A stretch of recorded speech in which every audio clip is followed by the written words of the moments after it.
Hello and welcome to the BuiltOnAir podcast. BuiltOnAir is a regular podcast where we talk with everyday people and learn about the amazing things they are doing with Airtable. Today's podcast is sponsored by OpenSide, the leading solutions provider for Airtable customers. Check out openside.com to learn more about their products and services that can take your Airtable usage to the next level. Use promo code BuiltOnAir to receive $20 towards any product purchase. On today's episode, we speak with Victor Feliciano, a true jack of all trades with an expertise in operations management. Victor has ran a national call center in the hospitality industry, owned his own pool league, and is now the founder of Master Book Flippers, an online service that helps Amazon booksellers source their products.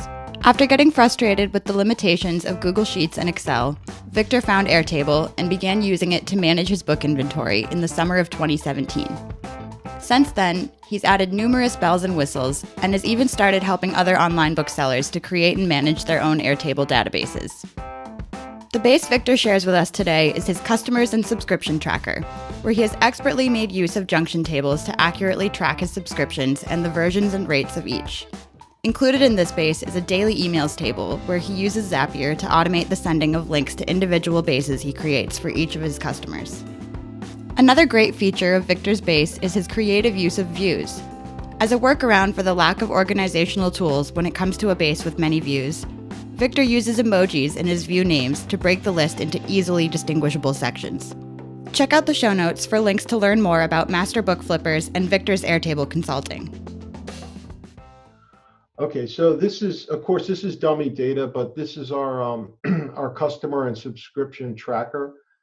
So we've got a bunch of tables, as you can see, and this is our main table. This is our contact. So this would be, just basically the customer's name, their email, when they signed up, and then what order, what their order number is. And then we've got a bunch of lookups on here. We've got roll-ups, all kinds of good stuff. But basically the reason I needed to build this was, so we've got different customers having different subscriptions, and then within the subscriptions, there could be different rates, and there could also be different version numbers. So to put that all together, I really broke it down, and I don't know that this is the perfect way to do it, but I know, if you're new to Airtable or new to creating databases, people will often not build it this way, and then they'll end up with a lot of rework the day that they realize that the subscription changed or they need another version number, and then they have to start taking things apart. Absolutely. So this is a work in progress, but I think I've built what I'll call, no pun intended, the base done properly, if that makes sense, right? So this is very expandable for me to whatever I'm going to change. It isn't going to be that difficult, and I shouldn't have to break anything apart. So we've got the contact. So this is an order. So when a customer comes in, they'll come in, either through an automation or I could manually put them in, and then they've got their order. We would just put them in here, and then we would have their subscription and their rate. So this is the subscription. These are the basic subscription names. So if I wanted to add another one or I had a promotion, I could just add it in there. And then you've got the rate. So just simply, when I have different dollar amounts, I would just stick them in here. And then we've got different version numbers as well. So what I'm actually doing, my customers, they're all actually using Airtable. This is what we use. So they all have their own base, but we give them different version numbers when we send them out the data every day. So I've got two junction tables in here as well. So we've got the subscription, the product, and the rate together there. And then we've got another one here, the subscription and version. I may be going too quick. Is this making sense to you? Oh, absolutely. Yes. And I think you're completely right in saying, like, a lot of people don't understand that when to use a junction table or why they might need one. And that's exactly the reason is you need somewhere to put that rate for that subscription specifically. Right. If you're in a rush when you do this, you're gonna regret it later on, right? You're gonna want to just okay, it's a table with simple numbers in it, and then the reporting becomes important. And then of course, when the customers come and go, or they go and they switch rates, or they have multiple plans, you can really track and report out on all that stuff. a lot easier when you build it correctly. It took quite a bit of time to build this, as you can imagine, but it was definitely necessary. And then what I've got over here, I've got the daily links. So when we create the links here, these are not real links, but we'll put them in here, and then they will tie into the contact, so they're getting the right link for their version number.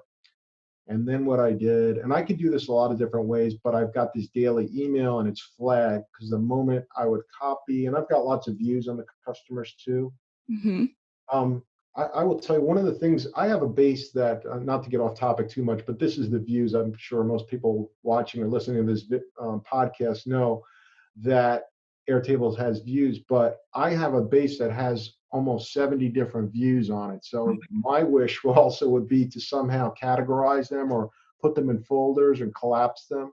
Mm-hmm. That would be helpful. And also a description. Airtable is really good about, I like that they give you the ability to put a description on the base, also on the field level and the table level. Mm-hmm. But for some reason, the views did not get any love. I don't know why that is, right? I think about that all the time. I would love to be able to do that. And I don't want to name the view something super long. So I'd love to just be able to have that little information icon next to it too. Oh my God. A great point. Yeah, so what I do is I end up putting, I put a little emojis, make it a little easier, and then I even got this, right? So this is not a real view. This is just showing me reports. And I love that. Yeah, so it's just to make it quicker. That's really, really cool. I started, all the views that I use for Zapier, I started putting a little lightning bolt emoji in front of it. A lightning bolt. Yeah, I put them at the bottom. Yeah. I do that too. It's a good idea. No, I love that. The reports and more, that's clever. I like it. Right. And then I've got virtual assistants working in here as well on other bases. So I will sometimes, make them their views and try to make it, really easier for them to find with. But, it works. Mm-hmm. It works. So this is the one that has the most different views on, when we're sending them their database or whatever. But when we're going to send out the daily email, I think I would copy a part of their information and put it in this one. The reason there's flags on it is because once it gets put in here, it gets picked up by Zapier and then sends out to the customer automatically through our mail system. So that works really, really well. Excellent. Yeah. So that, I think that's it. I mean, again, the takeaway to what I said before is, if anyone's going to build something like this, I would take the time, make sure you build it out using proper, database management fundamentals, so that you do not have those big problems, a Y2K type situation down the road. Seriously, yeah. It's like you change the rate on one thing, and if you don't have it linked properly, then you're going to get incorrect numbers for the year before. Right. And I think I got that from my time working in corporate. I had to report up to senior management, with all kinds of reporting. And if I was somebody looking at this business, I'd want to know, okay, so the customer, when did they change? What did they change the rate from and to, and all that type of things. And you'll lose that information. You'll never have it if you don't build it, something like this. It doesn't need to be exact, but you want to have all that information. So the reporting, I don't even have the block. I use blocks quite a bit. I don't have blocks really done too well on this, but I know it's not hard for me to do it all. Yeah, absolutely. And they're making leaps and bounds with blocks over the last year, and I hope they continue to make improvements. Yes. I've tested out quite a few things they've had. I look forward to what else they come up with. Yeah, absolutely. So one question I just thought of was, you said, so each customer has like their own base? Yeah, so each customer has their own database, and then what we do is we send them books, and this is not our inventory, so we don't have the books in here, but we have links to the books. Okay. And then they'll get that base, and then they'll just copy the information into their own personal base so they can work it from there. Okay. So the one that I share, it would just have, up here on the right, it'll just say copy base. Right. Where you can only just really view it and copy it. You can't manipulate any of the data or anything like that. So that's again, one of the other huge things was the shareability of Airtable, which is pretty awesome. I got to tell you, one of the things, having worked in corporate, was the ability to avoid conflict between different groups, right? I don't know if you've ever experienced this in your trucking, but we used to have where salespeople would say, "No, you changed that. I don't know who did that. I don't know when that was changed." And with Airtable, there's none of that. Yeah. We have prep centers that also work in the Airtable with us. And if there's a mistake, at least we know who made it, when they made it, and there's no denying it.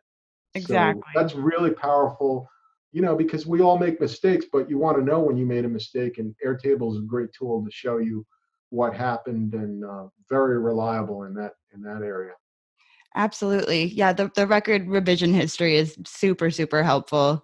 I wish that they would let you search through it.